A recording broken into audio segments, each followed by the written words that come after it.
De atâtea ori am vrut o piesă să compun, un cântec de închinare către tine.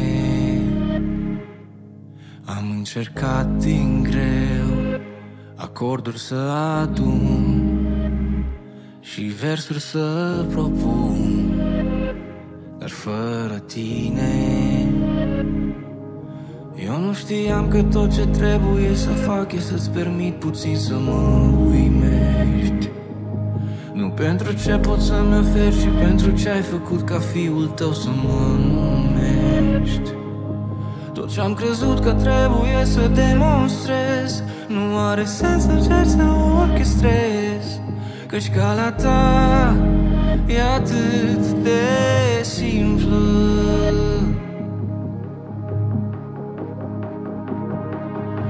De atâtea ori am vrut să sară în ajutor, dar chiar eu am fost omul în nevoie.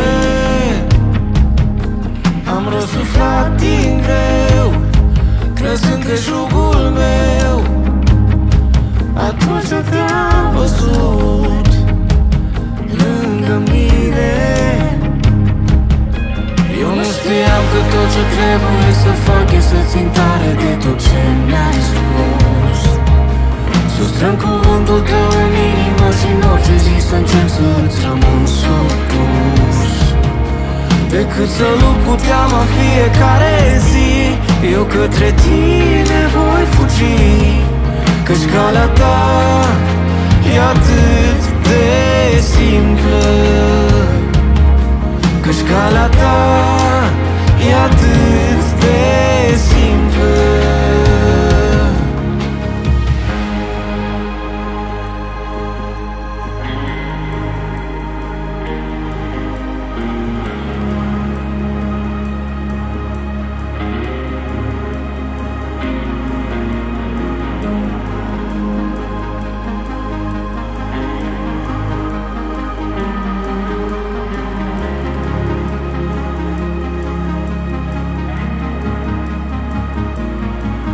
Cel mai greu moment ai fost, m-ai câștigat, nu are rost să mă întreb din nou.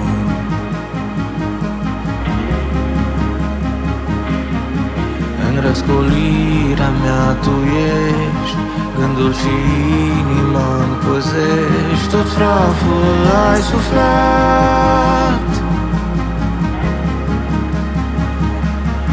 Te-a revelat atunci când eu am renunțat la visul meu, fără să aștept ceva în schimb. Spre tine, Tată, voi fugi, doar înspre cer eu voi privi, la cine să mai merg. Acum eu știu,